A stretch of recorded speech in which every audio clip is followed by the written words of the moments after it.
Bismillahirrahmanirrahim. Assalamualaikum warahmatullahi wabarakatuh. Alhamdulillah. Alhamdulillah Rabbil Alamin. Wassalatu wassalamu ala sayyidina Muhammadin wa ala alihi wa ashabihi ajma'in. Amma ba'd. Allahumma fahimna asrar al-Qur'an wa waffiqna li khidmatihi.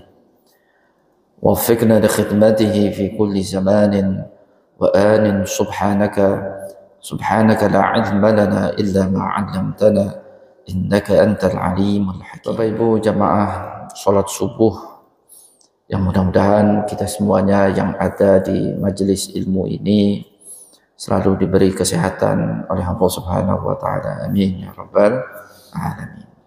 Mudah-mudahan Allah Subhanahu wa taala juga selalu mencurahkan rahmatnya kepada kita. Amin ya rabbal alamin. Bapak Ibu sekalian,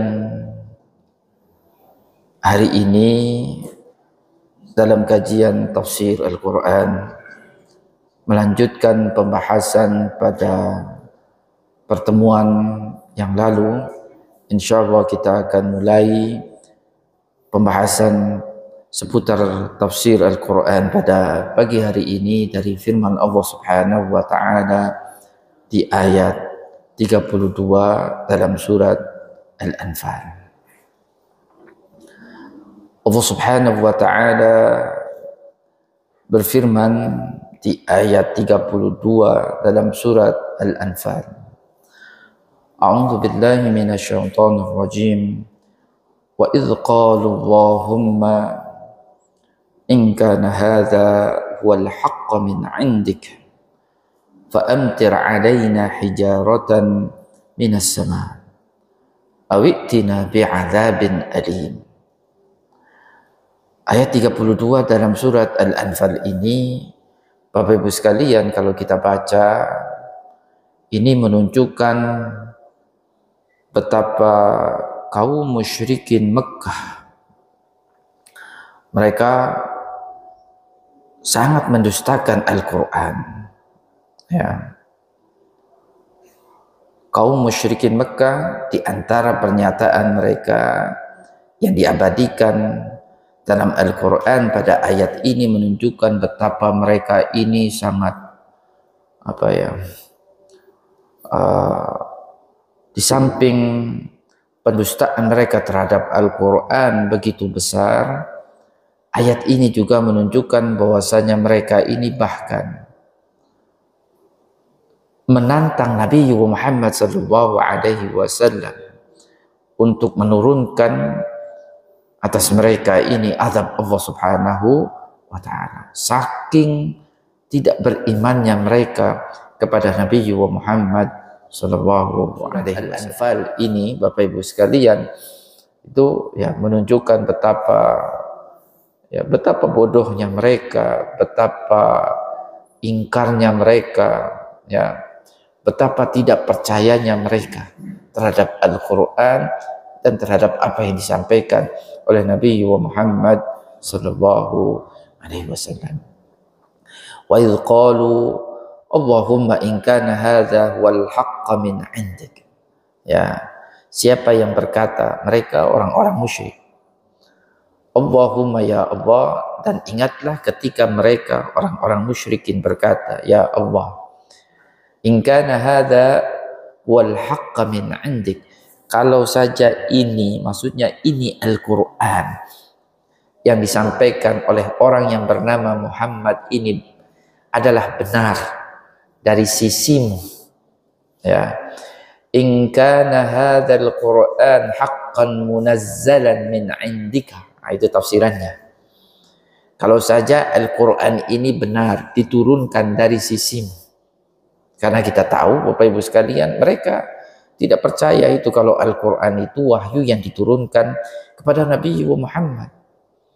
Ya, makanya kalau kita baca ayat-ayat Al-Quran macam-macam. Mereka melontarkan tuduhan terhadap Nabi Muhammad seputar Al-Quran yang disampaikannya. Ini bikinan Muhammad. Ini hasil belajarnya Muhammad dari seseorang yang selalu mengajarkannya. Ya, kemudian Muhammad menyampaikannya dan mengklaimnya sebagai wahyu Tuhan. Ya, kumpulan syair. Al-Quran juga sering dikatakan sebagai sihir, ya, kumpulan dongengan-dongengan belaka.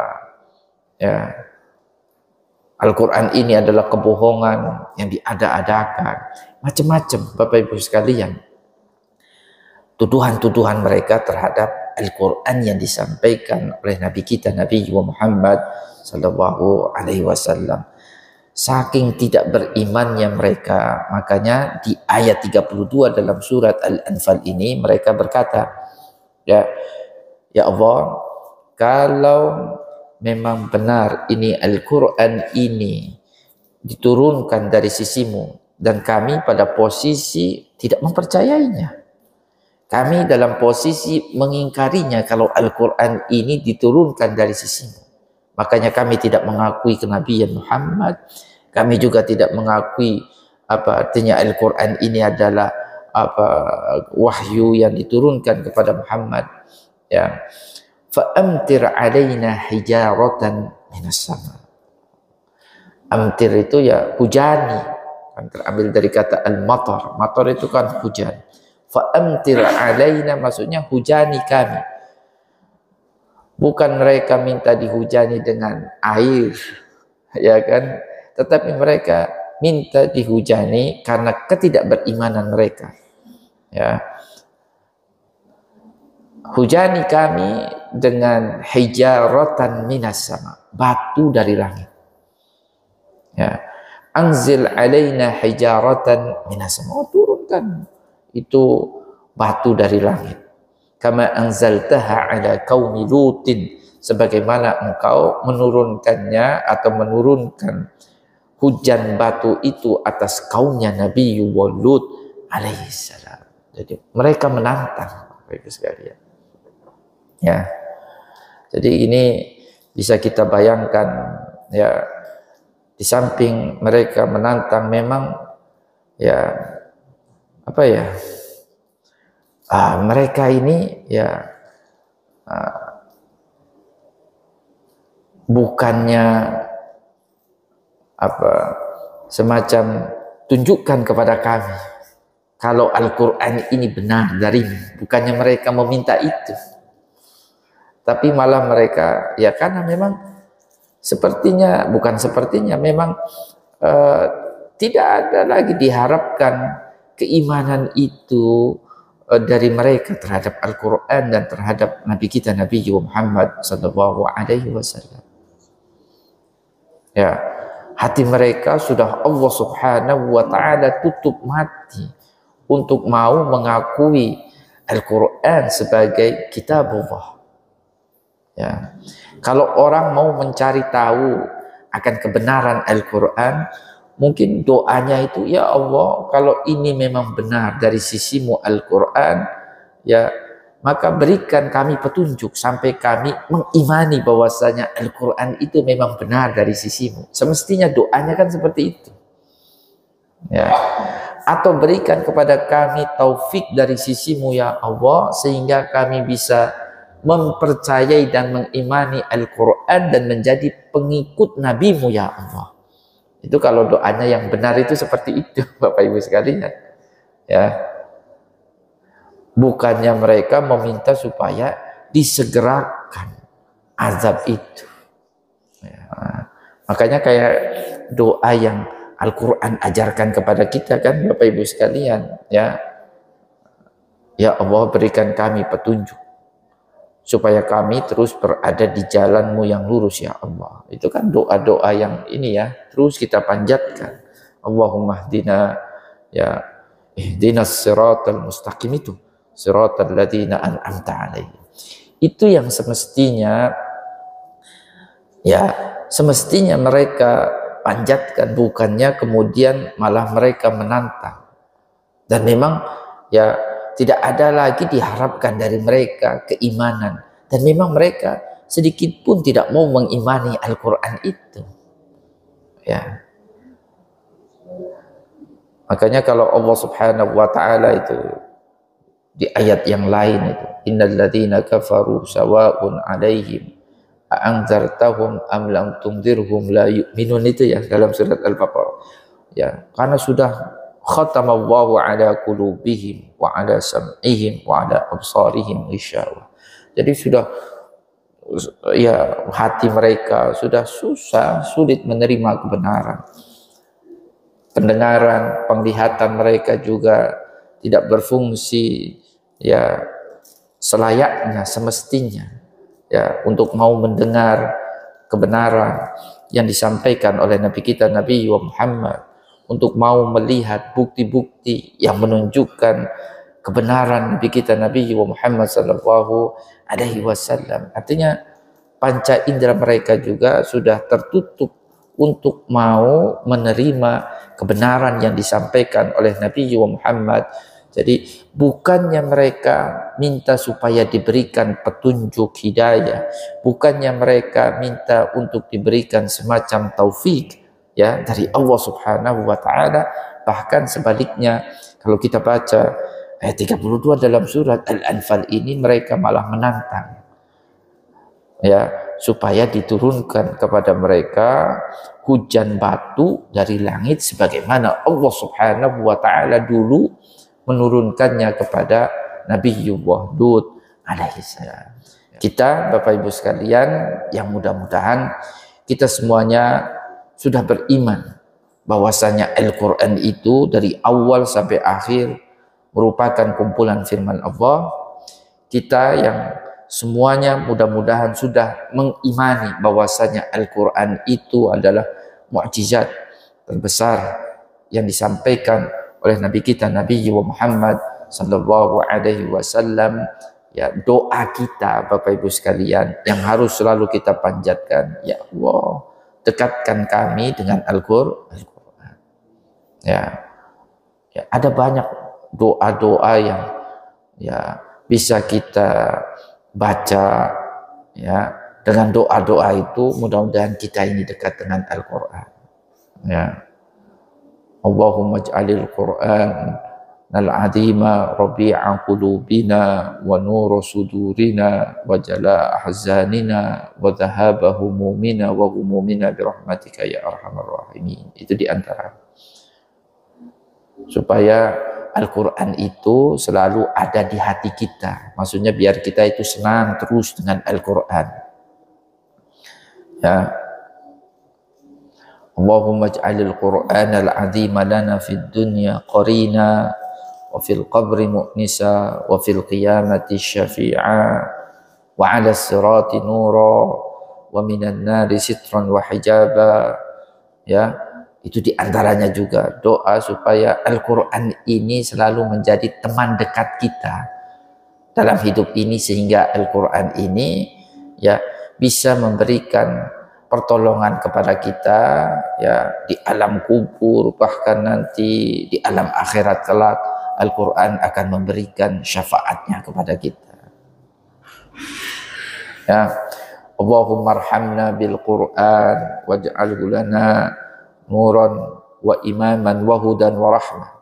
Allahumma dzakkirna minhu ma nusina wa 'allimna minhu ma jahilna warzuqna tilawatahu ana al-laili wa atrafan nahar. Itu doa yang mungkin sering juga kita dengar. Mudah-mudahan Allah Subhanahu wa taala memberikan semacam kemudahan karunia-Nya kepada kita sehingga kita bisa senang membaca, sering membaca Al-Quran. Nah, itu bukannya seperti halnya yang disampaikan oleh kaum musyrikin mereka yang ya merasa benar bahwasanya Al-Quran ini memang bukanlah firman Allah. Ya, bahkan menantang, kalau ini benar turunkan ya kepada kami azab atas ketidakberimanan kami terhadap Al-Quran. Karena kami yakin betul bahwasanya Al-Quran itu bikinan Muhammad, makanya kami tidak percaya dengan Al-Quran. Ya kan? Ini Bapak Ibu sekalian, wa idz qalu Allahumma in kana hadza huwal haqqa min 'indik fa amtir 'alaina hijaratan minas sama' awitina bi'adzabin alim.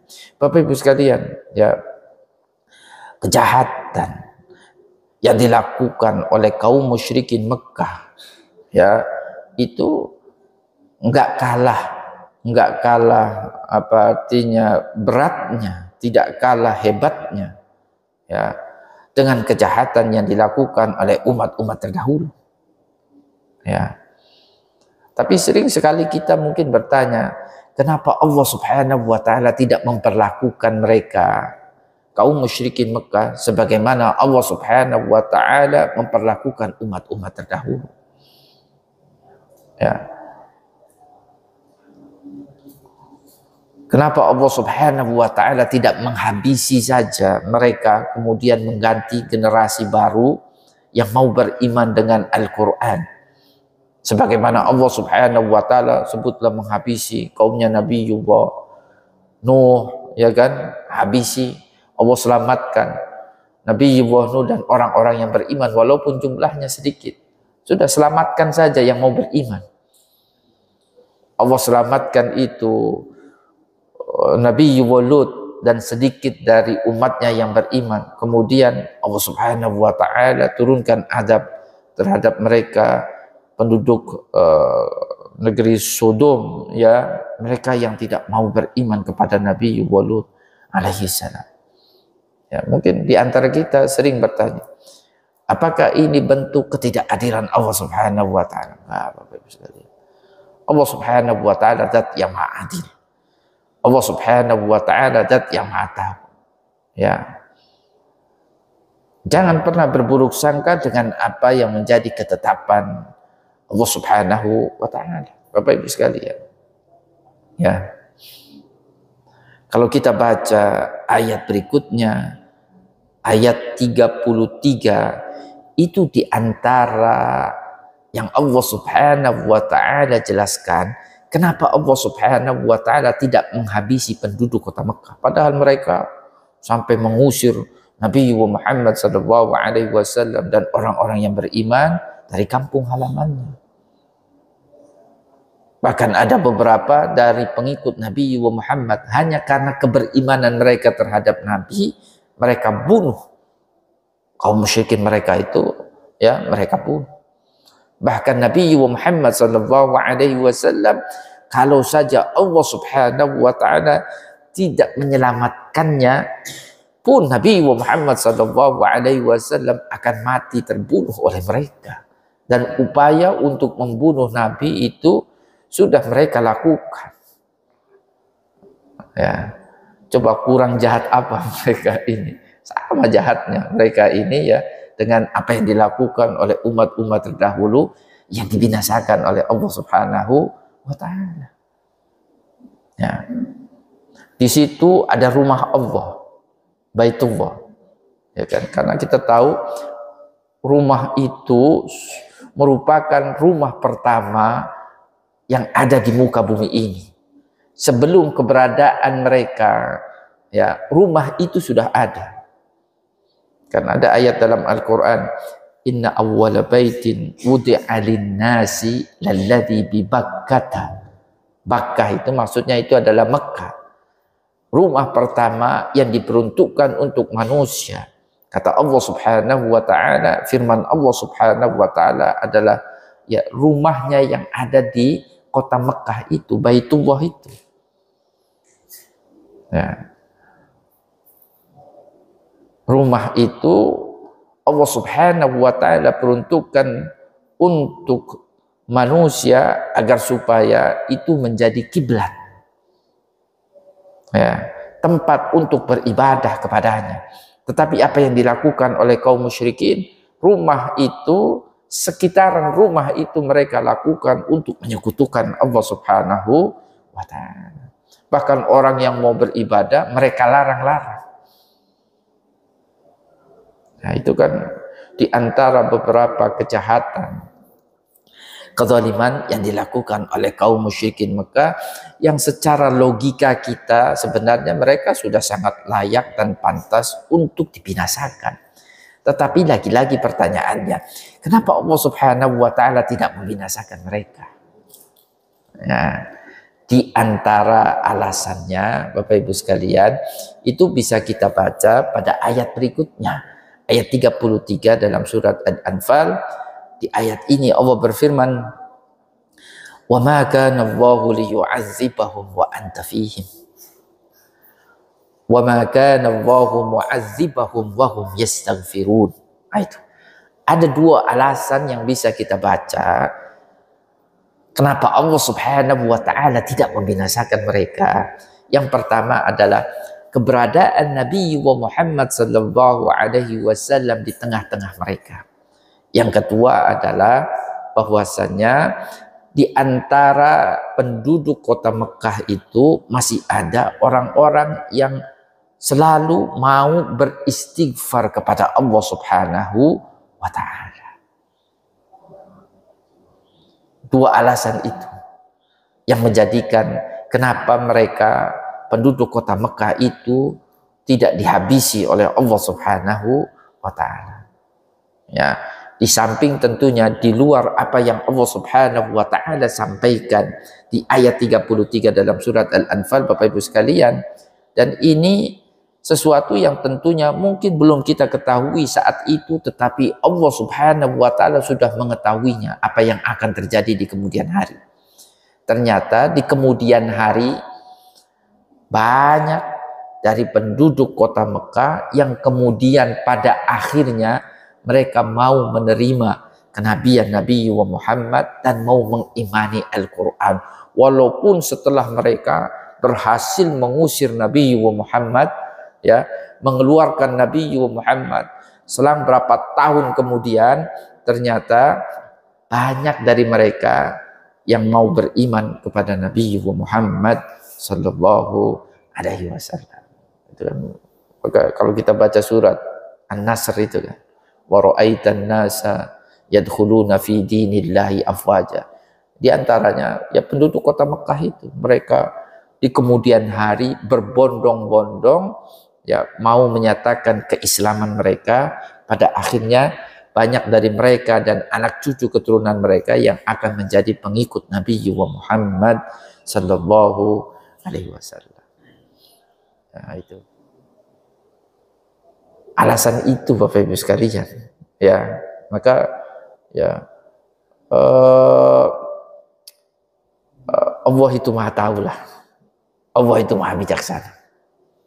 Ya, kenapa berkaitan dengan misalnya kaumnya Nabi Nuh itu, ya Allah binasakan mereka yang tidak beriman itu, karena memang dalam ilmu Allah sudah tidak akan ada lagi yang bisa diharapkan dari mereka waktu itu dan waktu yang akan datang yang akan mau beriman kepada Allah Subhanahu wa taala.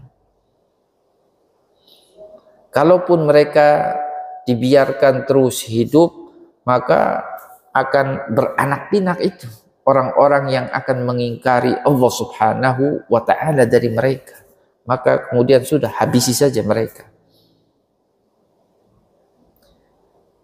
Innahu la yu'mina min qaumika illa man qad amana. Itu ada wahyu yang diwahyukan kepada Nabi Nuh. Wahai Nuh, ya, dan tentunya ini yang bisa menyampaikan informasi semacam ini hanya Allah Subhanahu wa taala, zat yang Maha tahu. Nuh, tidak akan ada lagi yang akan beriman kepadamu ya Nuh kecuali orang yang sudah beriman sekarang. Innahu la yu'mina min qaumika illa man qad aman. Ya. Tapi kalau Nabi Muhammad sallallahu alaihi wasallam kan tidak disampaikan seperti ini. Ya. Makanya ketika Nabi Muhammad sallallahu alaihi wasallam sebutlah ya ditolak oleh penduduk kota Taif itu. Ya, dilemparin batu, ya, dicaci maki, kemudian dilempari batu. Ya. Malaikat Jibril sampai kemudian menawarkan kepada Nabi Muhammad, ya, perintahkan kepada kami ya Muhammad apa yang harus kami lakukan terhadap penduduk kota Taif. Kalau harus kami jungkir balikkan mereka, kami lakukan itu. Apa jawaban Nabi? Allahumma hdi qaumi. Ya, ya Allah berikan petunjuk mereka, kaumku, karena mereka adalah orang-orang yang belum tahu. Mudah-mudahan di kemudian hari ya mereka menjadi tahu dan mereka mendapatkan petunjuk. Apa yang didoakan oleh Nabi Muhammad SAW terkabul. Hal ini juga tentunya yang selalu diharapkan dan dipanjatkan oleh Nabi kita Nabi Muhammad SAW dari penduduk kota Mekah. Ya.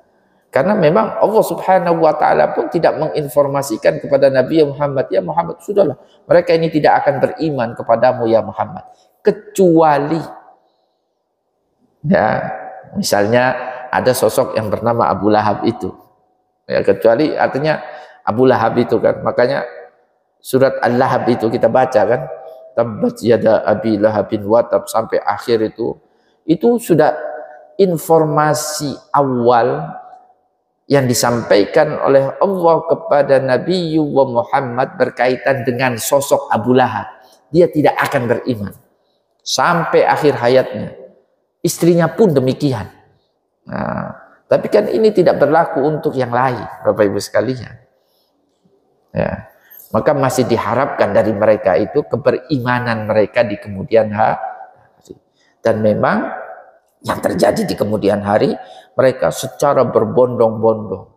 Setelah sebelumnya mereka tidak menerima Nabi, menolak Nabi, bahkan menantang Nabi, mengusir Nabi, bahkan berupaya untuk membunuh Nabi, ya.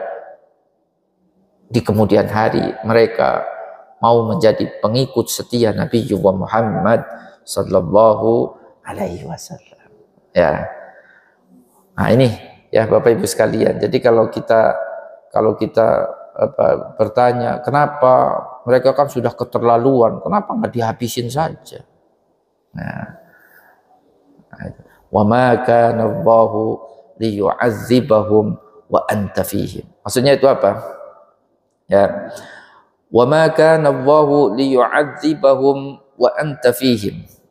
Hada jawabun li kalimatihim asy-syana'a. Ini adalah ayat 33 merupakan jawaban atas pernyataan mereka.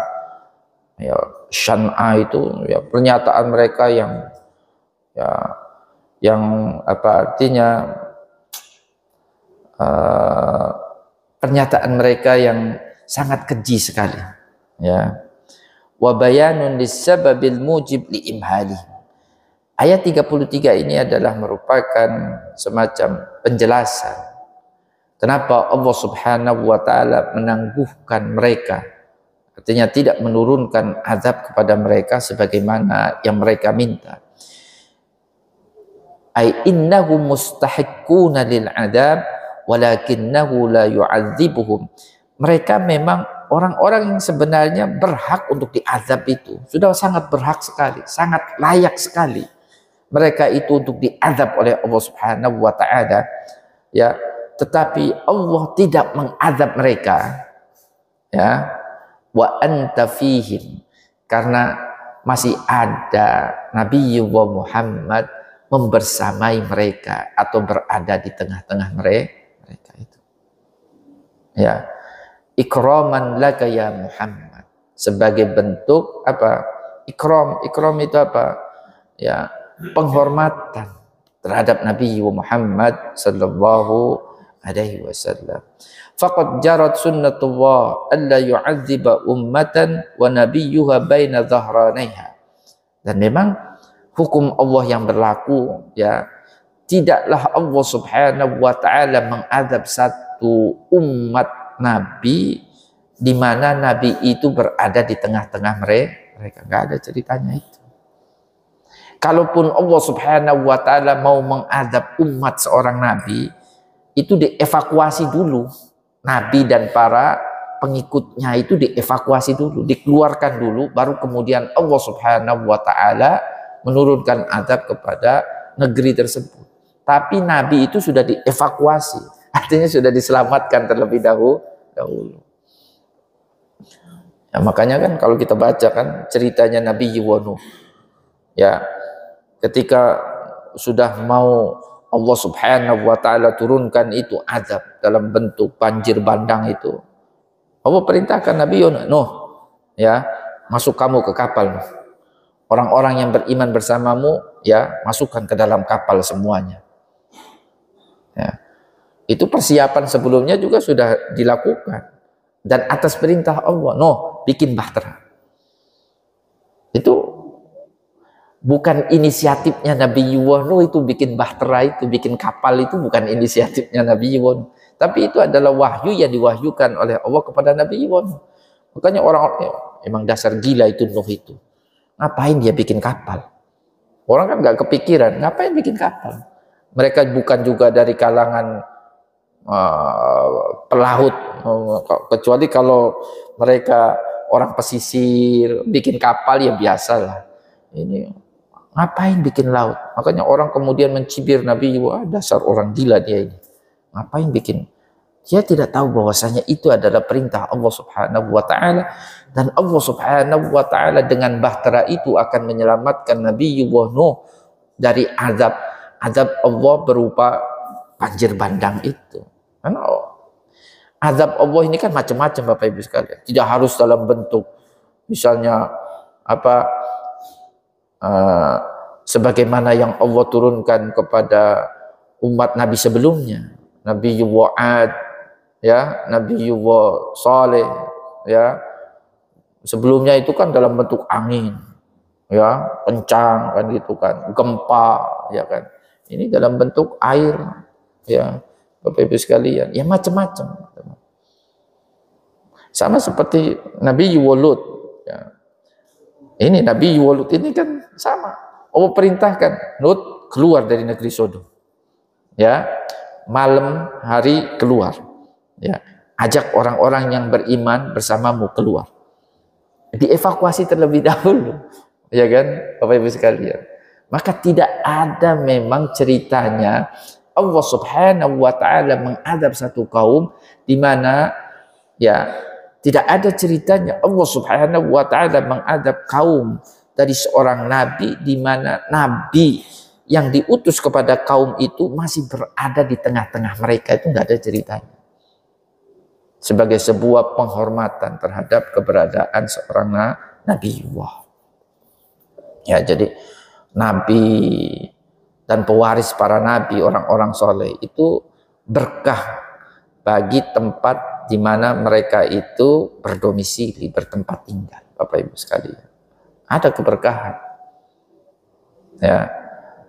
Nah, ini wa ma kana Allahu liyu'adzibahum wa anta fihim. Engkau ya Muhammad, ya, ada di tengah-tengah mereka, enggak mungkin. Ya. Kalaupun mau menurunkan azab, ya nanti ketika kamu tidak ada di tengah-tengah mereka Muhammad. Misalnya setelah nanti ketika mereka mengusirmu ya Muhammad, ya bisa saja Allah Subhanahu wa taala menurunkan azab. Dan itu yang Allah Subhanahu wa taala lakukan terhadap mereka. Ketika mereka mengusir Nabi Muhammad sallallahu alaihi wasallam, Nabi Muhammad tidak berada di tengah-tengah mereka. Kesulitan, ya, kesulitan yang berulang-ulang itu dialami oleh kaum musyrikin Mekah. Kesedihan demi kesedihan juga dialami oleh kaum musyrikin Mekah setelah Nabi Muhammad sallallahu alaihi wasallam tidak berada di tengah-tengah mereka, dan itu dipahami sebagai juga bagian dari azab Allah Subhanahu wa taala yang diperuntukkan untuk mereka. Jadi berbicara tentang azab itu ya Bapak Ibu sekalian, tidak harus azab itu yang membinasakan. Ada juga azab Allah itu yang menyengsarakan tetapi tidak membinasakan. Azab yang menyengsarakan dan yang menyusahkan itulah yang Allah Subhanahu wa taala berlakukan atas penduduk kota Mekah ketika mereka mengusir Nabi Muhammad, dan Nabi Muhammad tidak lagi berada bersama mereka di kota Mekah. Nah itu ya Bapak Ibu sekalian, ya. Wa ma kana Allahu liyu'adzibahum wa anta fihim. Ya. Qala Ibnu Abbas, berkata Ibnu Abbas, ya, lam tu'adzab ummatan qattu wa nabiyyuha fiha. Itu kata Ibnu Abbas. Tidak ada ceritanya satu umat diazab oleh Allah, diazab dalam artian ya disengsarakan oleh Allah Subhanahu wa taala, ya, diazab dalam artian ya dibinasakan, ya, dan seorang nabi berada di tengah-tengah mereka. Wal muradu bil adabi azabul istisali. Maka penjelasannya yang dimaksud dengan azab di sini adalah azab yang istisal. Istisal itu yang menghabisi, yang membinasakan. Ya, Bapak Ibu sekalian, ya, bahkan sekelas Fir'aun itu, ya kan, Bapak Ibu sekalian, ya, yang sampai mengaku Tuhan, apa juga. Ketika Nabi Musa itu masih membersamai Fir'aun di negeri Mesir, ya, apa artinya?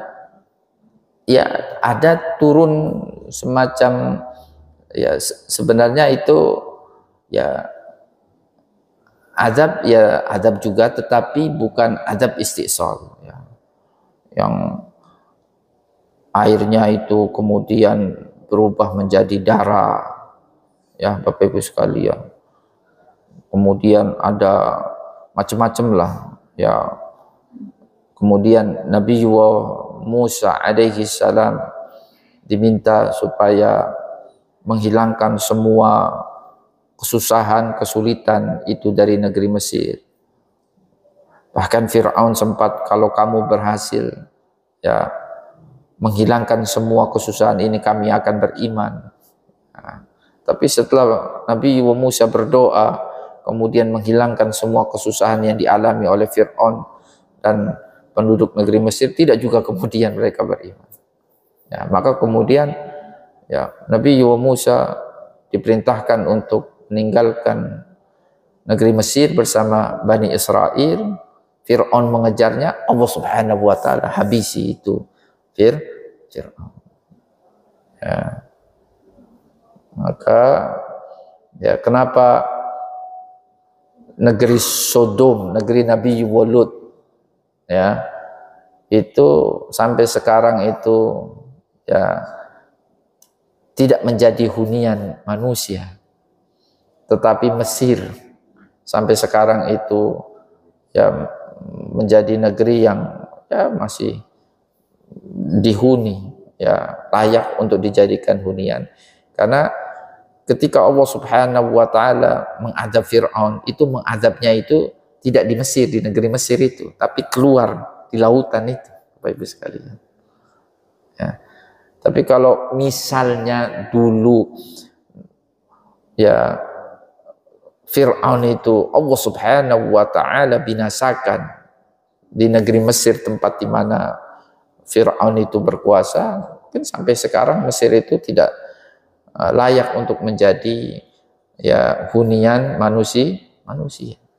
Ya, tapi Allah Subhanahu wa taala ya adab Fir'aun itu di lautan, di luar negeri Mesir. Artinya di lautan, ya di luar tempat di mana orang-orang Mesir itu ya hiduplah, kan itu kan.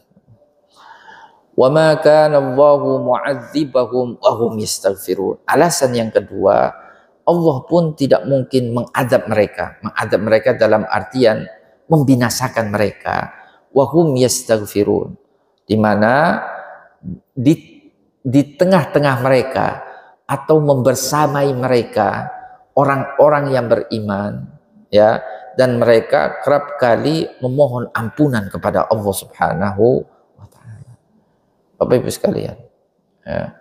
Bahkan sampai setelah Nabi Muhammad dan orang-orang yang beriman itu berhijrah ke kota Madinah, itu sebenarnya di kota Mekah itu masih banyak orang-orang yang beriman, tetapi mereka menyembunyikan keimanannya karena takut.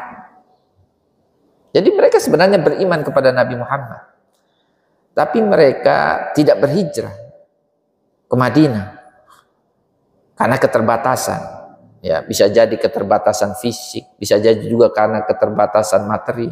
Karena berhijrah juga butuh kekuatan fisik, ya butuh juga ya materi untuk berhijrah dari kota Mekah ke kota Madinah, Bapak Ibu sekalian.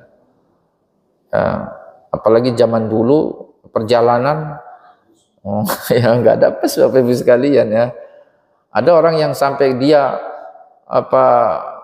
memaksakan diri untuk berhijrah, kemudian ditangkap oleh musyrikin Mekah, sampai kemudian dibunuh oleh kaum musyrikin Mekah.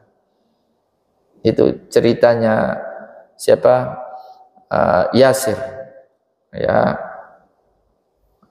bapaknya si Ammar itu, ya itu kan awal syahid, ya orang pertama yang mati syahid dalam agama Islam itu, ya dari umat Nabi Muhammad sallallahu alaihi wasallam itu adalah bapak ibunya si Ammar itu, ya seorang sahabat yang bernama Ammar, ya. Yasir dan istrinya atau ibunya Ammar yang bernama Samiyah, ya Bapak Ibu sekalian, itu gara-gara mau hijrah ketangkep, ya, dipaksa untuk tidak beriman, tapi dia tidak mau, akhirnya dibunuh.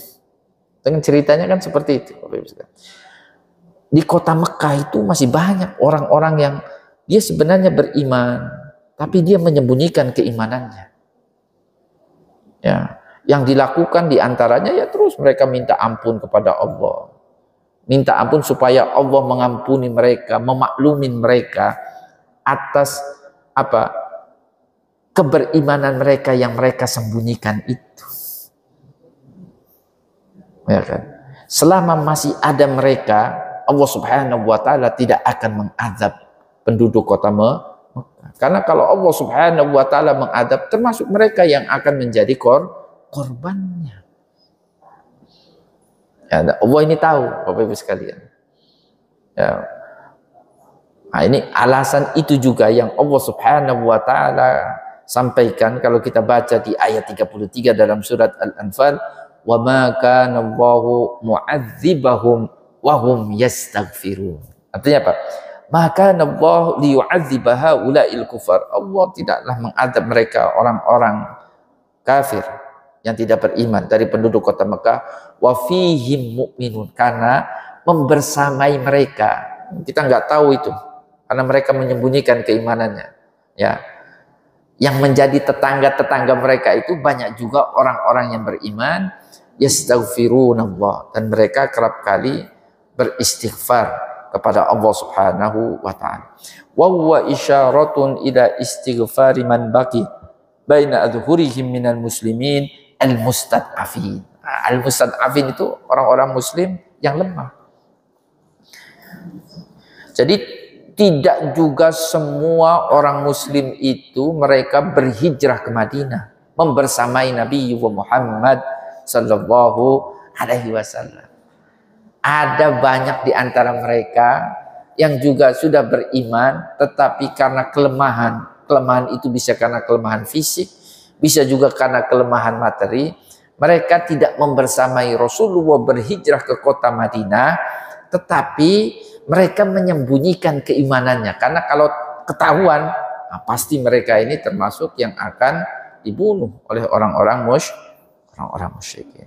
Keberadaan mereka inilah yang menyelamatkan penduduk kota Mekah dari dibinasakan oleh Allah Subhanahu wa Ta'ala. Walaupun sebenarnya kejahatan yang mereka lakukan sudah sangat layak sekali untuk mereka ini dibinasakan oleh Allah sebagaimana Allah membinasakan umat-umat terdahulu. Ya. Nah, ini ayat 33 dalam surat Al-Anfal, Bapak Ibu sekalian. Sebelum saya melanjutkan ayat berikutnya, ini baru 2 ayat yang kita bahas, Bapak Ibu sekalian. Saya persilahkan mungkin kalau ada yang mau ditanyakan.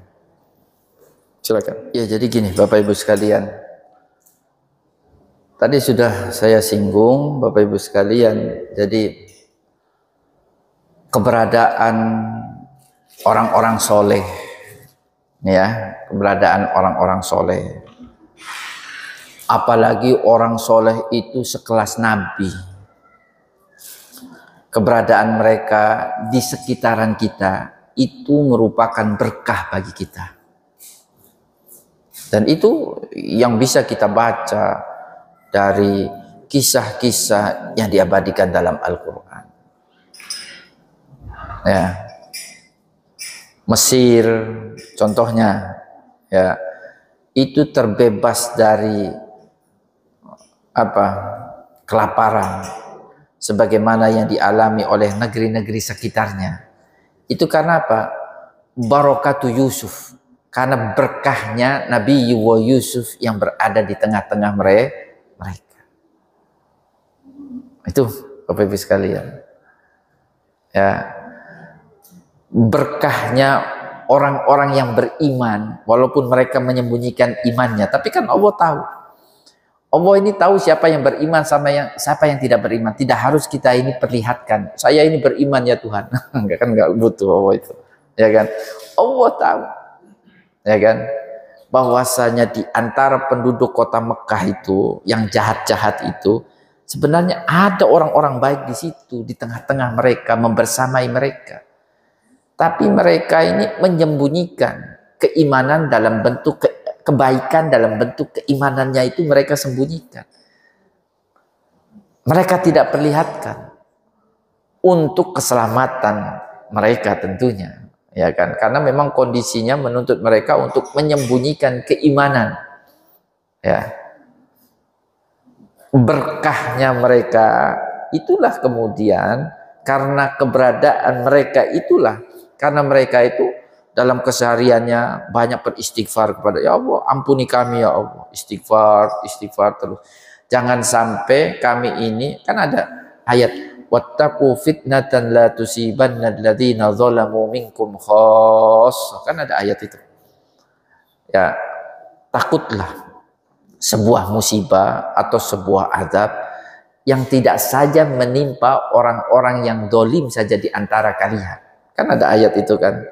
Jangan sampai kita ini diazab seperti halnya umat-umat terdahulu karena kejahatan tetangga-tetangga kami, ya, penduduk kota Mekah itu.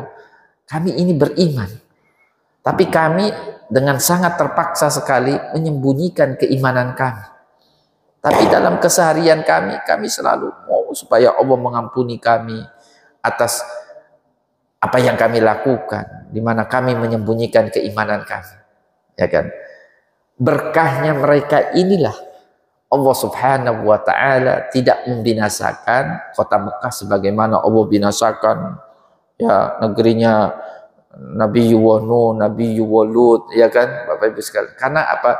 Keberkahan mereka itulah. Makanya Bapak Ibu sekalian, ya, jadi kalau ada orang baik, orang soleh, itu jangan dimusuhi, ya kan?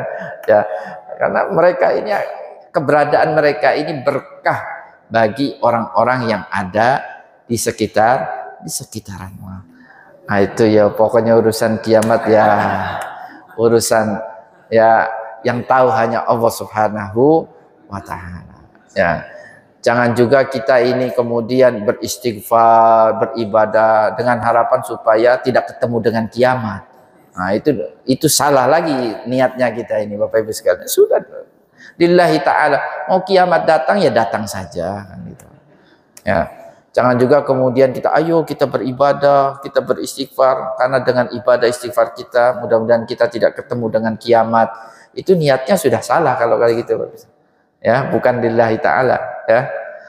Allah tentunya maha bijaksana, maha adil, kapan kiamat itu nanti akan dihadirkan. Tetapi yang pasti kiamat itu datang. Ya, akan ada. Jangan pula selama masih ada manusia yang beristighfar, ya kan, maka kiamat itu tidak akan tiba. Ya. Oh, enggak jadi kiamat. Maka kemudian orang malah ujung-ujungnya mengingkari kiamat nantinya kan. Nah, tapi kira itu. Iya Bapak Ibu sekalian, jadi sosok Rasulullah itu adalah sosok, ya, kalau sempurna nggak ada yang sempurna.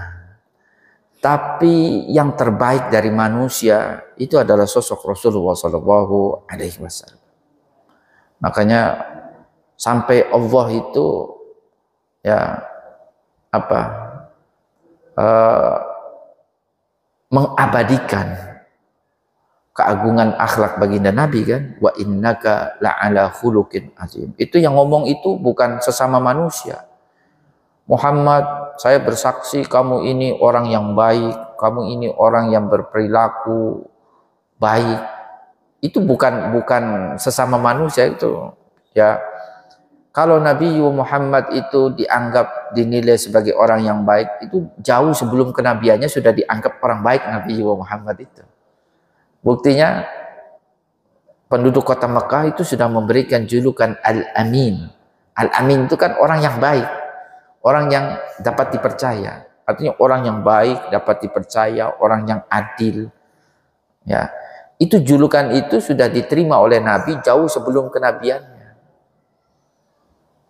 Ini yang bersaksi itu langsung Allah Subhanahu wa Ta'ala ketika Allah berfirman, wa innaka la'ala khuluqin. Sesungguhnya engkau ya Muhammad benar-benar sosok yang memiliki akhlak yang agung, maksudnya akhlak yang mulia, ya, manusia yang memiliki perilaku yang luar biasa baiknya. Ya. Itu Nabi Muhammad itu ya, Bapak Ibu sekalian,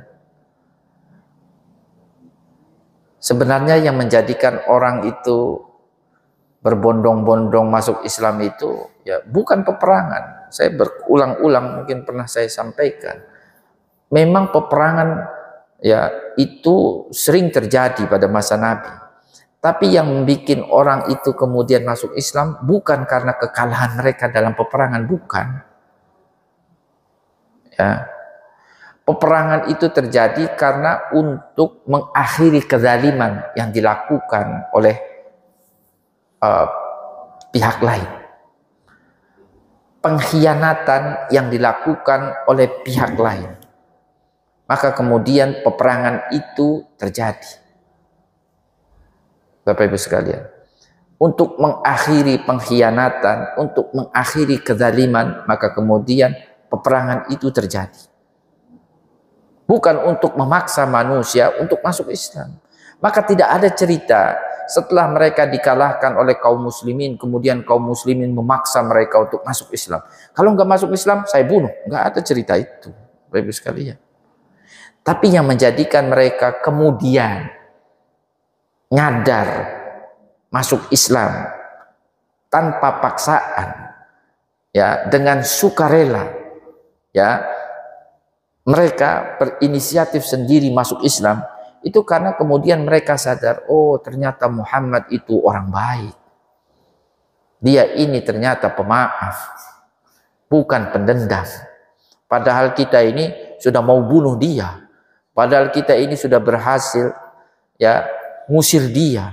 Tapi ternyata ketika Muhammad ini ya sebutlah ya kalau dia mau balas, dia mampu melakukan itu.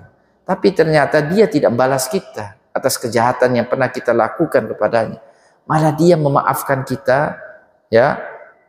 Tidak juga membalas. Sudah pergilah, idhabu wa antumut tulaq. Sudah pergi-pergi saja. Ya. Kalian bebas. Ya.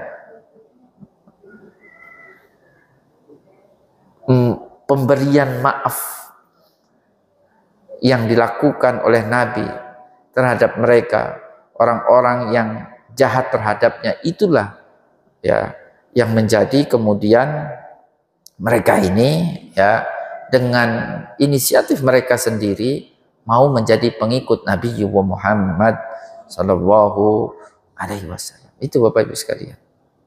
Ya, jadi ceritanya itu ya kan Nabi Muhammad kan apa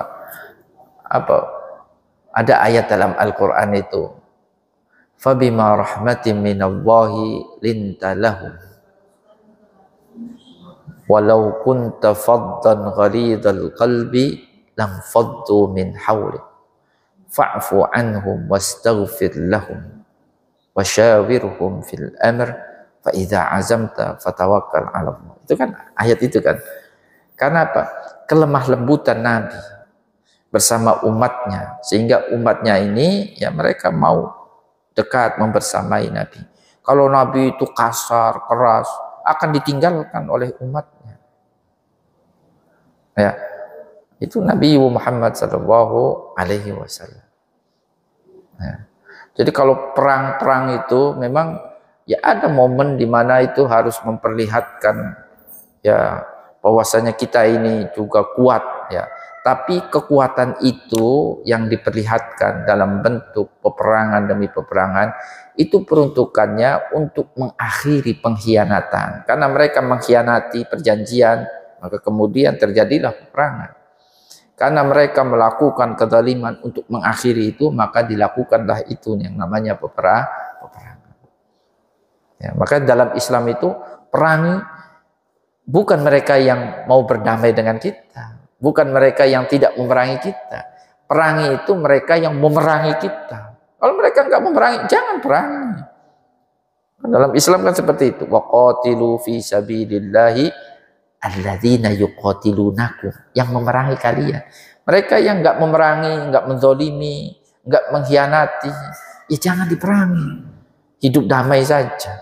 Dan itu yang dilakukan oleh Nabi. Setibanya Nabi di Madinah. Madinah itu kan ada Yahudi di situ. Ya, di samping penduduk Madinah yang sudah ada. Nah, kita damai saja. Ya. Itu Bapak Ibu sekalian, ya. Ibu-ibu ada yang mau bertanya kaitan dengan Nabi menikah? Itu ya. Apa itu perintah Allah nikah lebih dari satu itu? Ada yang perintah Allah. Ya. Jadi ada Zainab binti Jahash itu dinikahi oleh Nabi karena Nabi diperintahkan oleh Allah untuk menikahi Zainab binti Jahash. Ya, itu benar. Dan tidak ada alasan bagi Nabi untuk menolaknya. Ya. Jadi Zainab binti Jahash itu adalah mantan istri anak angkatnya. Orang Arab itu memposisikan anak angkat itu sama dengan anak kandung. Jadi kalau posisinya sama, mantan anak angkat juga nggak boleh dinikahi. Seperti halnya mantan anak istri anak kandung. Jadi mantan istri anak angkat itu tidak boleh dinikahi, sama seperti halnya mantan istri anak kandung. Ketika posisi anak angkat dan anak kandung itu sama. Islam ya syariatnya Bapak Ibu sekalian mengatakan anak angkat itu tidak bisa diposisikan sama seperti anak kandung. Maka untuk memastikan bahwasanya posisi anak angkat, status anak angkat itu tidak sama dengan anak kandung, Allah memerintahkan Nabi Muhammad, nikahi itu mantan istri anak angkat kamu itu. Anak angkat kamu itu kan Zaid. Nikahi itu mantan istri anak angkat kamu, ya, istrinya yang bernama Zainab itu setelah Zainab itu berpisah dengan anak angkat kamu yang bernama Zaid. Ini perintah. Nabi waktu itu maju mundur apa gimana kata orang kan gitu kan. Ya, apa kata orang ini Muhammad sampai ya mantan anak angkatnya pun dinikahi. Tapi ini perintah Tuhan. Ya. Ya, itu kalau ditanya apakah nikahnya Nabi itu juga bagian dari wahyu? Ya ada yang wahyu. Salah satunya itu dalam kasus Zainab dan itu diabadikan dalam surat dalam salah satu ayat dalam Al-Qur'an. Fa taqulu lilladzi an'ama Allahu 'alaika wa an'amta 'alaihi amsik 'alaika zaujaka wa. Jadi ketika sudah mulai ada ini ya, benih-benih perpisahan itu ya, Nabi itu masih menasihati, sudahlah jaga terus, mudah-mudahan langgeng, jangan sampai pisah. Tapi sebenarnya Nabi itu udah tahu berdasarkan wahyu bahwasanya ini akan berpisah dan Nabi ini akan diperintahkan untuk menikahi Zainab, itu Nabi udah tahu. Tapi Nabi masih menyembunyikannya. Sampai kemudian ketika pernikahan itu terjadi, perceraian itu terjadi, kemudian Nabi menikahi atas perintah Allah Subhanahu wa taala. Nah, itu. Ya, itu ya Bapak Ibu sekalian. Cukup ya Bapak Ibu sekalian. Mudah-mudahan bermanfaat. Sebelum kita membaca kafaratul majlis, mari sama-sama terlebih dahulu kita bersama-sama berdoa. A'udzubillahi minasyaitonir rajim. Bismillahirrahmanirrahim. Alhamdulillahirabbil alamin. Hamdan yuafi ni'amahu wa yukafi mazidahu. Ya Rabbana lakal hamdu kama yanbaghi li jalali wajhikal karim wa li'azimi sultan. Subhanakallahumma la nahsi sana'an 'alaika anta kama asnaita 'ala nafsik. Allahumma salli ala sayyidina Muhammadin wa ala ali sayyidina Muhammad. Kama sallaita ala sayyidina Ibrahim wa ala ali sayyidina Ibrahim fil alamin innaka Hamidum Majid. Allahumma inna nas'aluka 'ilman nafi'an wa rizqan wasi'an wa shifaa'an min kulli da'. Allahumma inna na'udzu bika min 'ilmin la yanfa' wa min qalbin la yakhsha wa min nafsin la tashbah wa min da'watin la yustajabu laha.